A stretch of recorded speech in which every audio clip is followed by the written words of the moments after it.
Yeah, Need something smooth? I'll take your strongest, cheapest gimbal. I got just the thing for you. What's this? It's new. It can carry up to 5.5 pounds. Hey, whoa, whoa, whoa. I said cheap. It is cheap. It's like $5.99. What? Okay, let's start by addressing the elephant in the room. Before you go down to the comments and start claiming clickbait, there's two ways to look at it. If you look at it from a literal sense, yes, the Ronin is better. It's better built, it can handle more weight, and it has more room for your equipment. But if you take into consideration that this unit can do about 70% of what the Ronin M can do, and it costs half as much, there is an argument to be made. The Moza Air is the newest addition to the Moza family of gimbals. It is the cheapest and the lightest, but it can still hold more than most one-handed gimbals.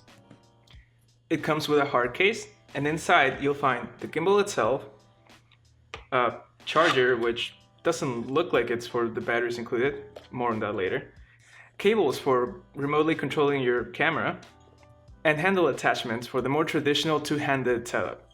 We had the unit for about 2 days, and we spent most of the time trying to customize our own unique setup, which you can learn more about in our behind the scenes blog, here. The weight of which ended up being about 4.4 pounds, and the unit handled it pretty well. There are some movement restrictions. You can't look up on some of the configurations without the camera hitting the back of the gimbal, but thanks to its flexibility of modes, there are ways around this. Plus, this is the most weight we would throw at it, and it works much better with lighter cameras. 6000, for example, Nadia's vlogging camera, it has full range of motion and the motors are free to spin 360 degrees, something the Ronin M can't do, by the way. And if you're wondering if this has vibration problems like some of the other cheaper gimbals, the answer is yes and no. Yes, vibration happens sometimes, but they can be fixed through the configuration in the app or the touch controller. What is perhaps odd though, is that for us, with our lightest setup, and with our heaviest setup, 90% of the time, the light lens profile worked best. The super lightweight profile made responses slow and had problems with our heavy system, while the heavyweight profile could cause some vibrations, but it also made it possible to stabilize the Tamron lens even fully zoomed in. It has other cool features too, like motion time-lapses.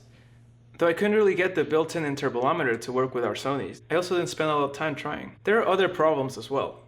For example, the charger that I mentioned earlier, the batteries fit awkwardly on it. It doesn't seem like it was made for these batteries. And be a stand for your gimbal is flimsy and broke from tightening a little too hard. Also, to be able to configure your unit, you will either need the touch controller, which is an extra $200, or you can configure with your mobile phone. However, at this time, the application is only available for Apple. So if you don't have an Apple-friendly girlfriend, you're out of luck. Android support is said to be coming though. That has been our experience so far. And if you're wondering if we're keeping it, the answer is yes. Again, it's not perfect, but for us, it works really great. Not only is it the best entry-level gimbal we could find, again, it's only half of the Ronin M. Because it's smaller than the Ronin M, it's much more portable and lighter, which is good if you're going to be filming for several hours. Which turns out to be pretty tiring regardless. This is incredibly painful.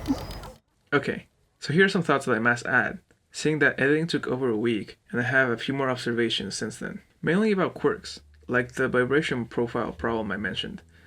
Gudsen is reportedly working on a firmware update to lower the noise from the motors, which is noticeable by the way.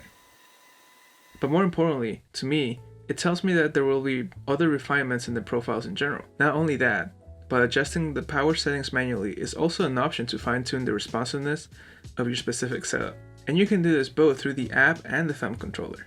On that topic, however, something else I noticed is that the app is not a replacement for the thumb controller. There are some key features missing from the app, like the habit option, which lets you change the behavior of the joystick on the gimbal, because as is, there is no roll control unless you do it through the app. Also, the manual mentions 4 sets of profiles for each camera, which is not the case through the app, but maybe that's a typo. My conclusion still stands. It's not perfect, but it's especially great to see that the manufacturer is actively developing solutions to improve this already great product. So if you have any questions, leave a comment below. Like this video if you would like us to do a more in-depth review once we've gotten to use it in the field. Let us know if you decided to buy the Moza Air, or you went for another gimbal, and why. Also, be sure to follow all of our other social medias, links in the description below, to follow up with other things that we do. And don't forget to check out her behind the scenes blog on our unique setup. Nadia Neverland. Okay, bye. Thanks for watching, guys.